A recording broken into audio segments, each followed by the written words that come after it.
Hello, today is December 9th, 2024, day 430.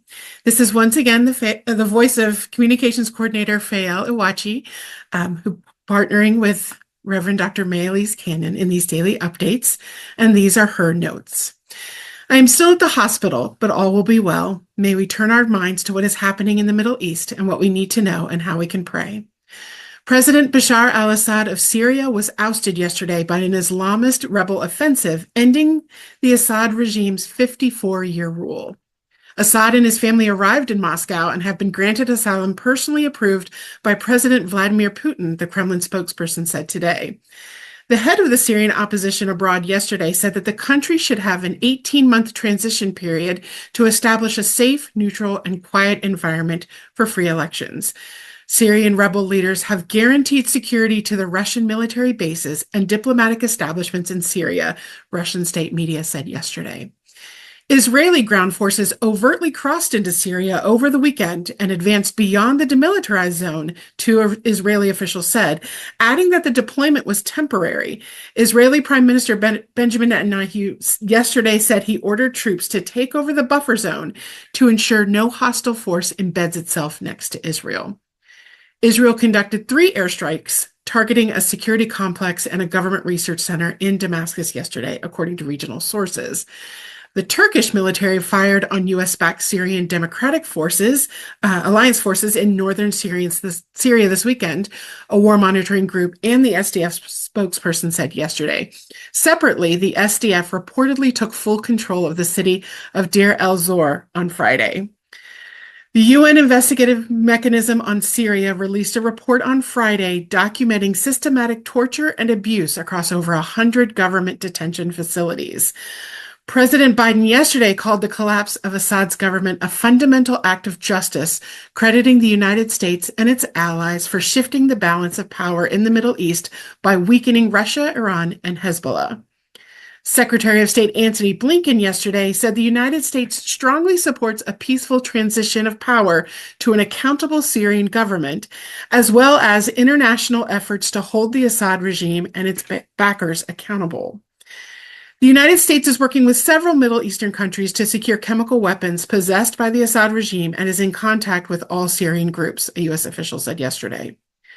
The United States struck dozens of self-styled Islamic State group camps and leaders in central Syria yesterday and will not allow ISIS to reconstitute, U.S. Central Command said. Iranian President Masoud Pezeshkian yesterday said the Syrian people must decide the future of their country and its political and governmental system, according to state media reports. Israeli Defense Minister Israel Katz today said Israel will destroy heavy strategic weapons throughout Syria, with Foreign Minister Gideon Saar adding Israel has no interest in interfering with internal Syrian affairs and will maintain a very limited and temporary troop presence on the ground. Iran has opened a direct line of communication with the Syrian rebels to prevent a hostile trajectory between the countries, a senior Iranian official said today. Russia asked the UN Security Council to meet privately today to discuss the Assad government's collapse, a Moscow envoy said on Telegram. Relating to Gaza, at least 24 Hamas operatives were employed at schools run by the UN Aid Agency for Palestinians.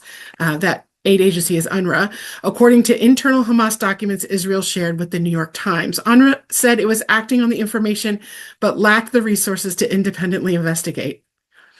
Israeli strikes in Gaza killed at least 34 Palestinians on Saturday and at least 14 people in central Gaza yesterday, Palestinian health officials said.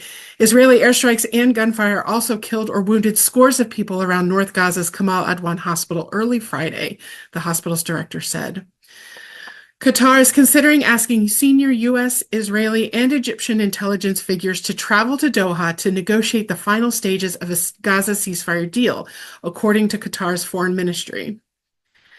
On the Israel-Hezbollah ceasefire, the IDF today said 4 of its soldiers fell during combat in southern Lebanon in a suspected operational incident. The Israeli military said on Saturday it struck a Hezbollah fighter in southern Lebanon who posed a threat to its soldiers, claiming it was operating within ceasefire agreements. Meanwhile, Lebanon's health ministry said Israeli strikes on 2 Lebanese villages killed 6 people on Saturday. There are a lot of moving pieces in the Middle East. The shifting tides of the Syrian regime, the instability with the Hezbollah-Israel ceasefire agreement, and the daily atrocities in Gaza continue. Use your voices to speak out. Talk about this in your communities, in your churches, wherever you have social events.